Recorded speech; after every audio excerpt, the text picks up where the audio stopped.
this is Dr. Neil Boumpani, and welcome to my channel, YourChild'sEducation.com, where I urge parents to get their children out of the failing American public school systems.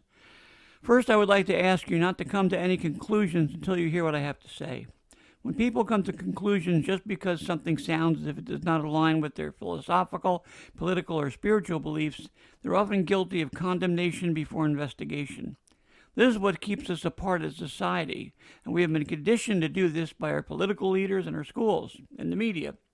So if you're a person who believes that your position can't be changed, I challenge you to listen. Today I'm presenting a quick view of the problems with discipline in our public schools. I have a longer video up on YouTube entitled School Discipline Part 1, How Did We Go from Chewing Gum in Class to Assaulting Teachers? There was a section of that video that I felt needed its own short video because it really demonstrated how higher education and far-left policies have crippled our public schools. In that video, I demonstrated the statistics that from 10 to 14% of school teachers have been assaulted in the past years. The problems with school discipline have been getting worse and worse as socialist-leaning professors and researchers fail to look for the root causes of school problems. They refuse to see that schools have been teaching children that they can get away with demanding their own way. The schools have taught children that punishment rarely fits the behavioral problem. When these children get out into the real world and believe that they can get away with the same types of behavior that they had in school, sometimes they find themselves in jail, and they believe that it must be the fault of the police or the judges who are tough on crime or society in general.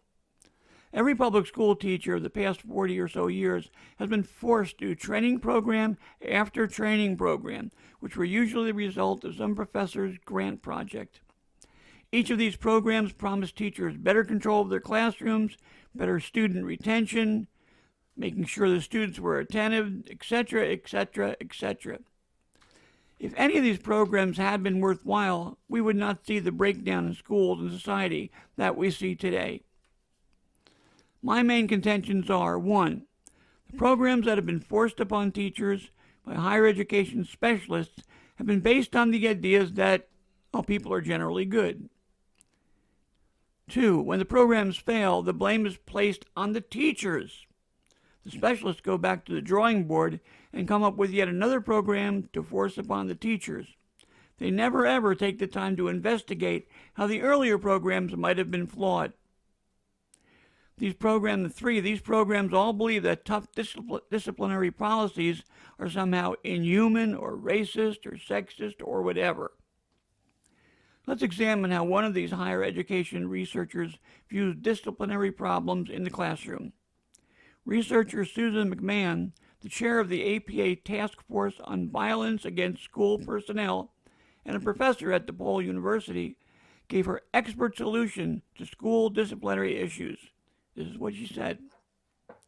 Schools and teacher preparation programs should offer more training and support for educators that focuses on social emotional learning, trauma-informed practices, cultural sensitivity, de-escalating tense situations, and crisis response training.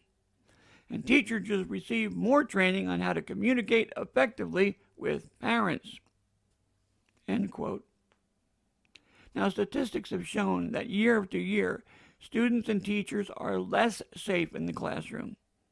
McMahon knows this, but instead of thinking maybe we've been approaching this incorrectly, her answer is to blame the teachers and the teacher training programs. And herein lies the problem. Instead of working at solutions that protect the innocent, these people are more concerned about those who exhibit bad behavior.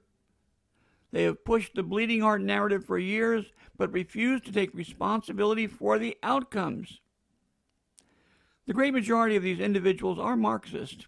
They may call themselves socialists, but their goal is Marxism. They teach their students that Marxism is the way to a socially just society. They fail to explain how a Marxist government will make all of the decisions that are now in the hands of the individual. If a young person can't read or write, has no real math skill, that young person should not expect to be given a cushy desk job somewhere under a Marxist government. These professors do not explain how a socialist Marxist society, the state has all the power. Forget individual rights, individual choice.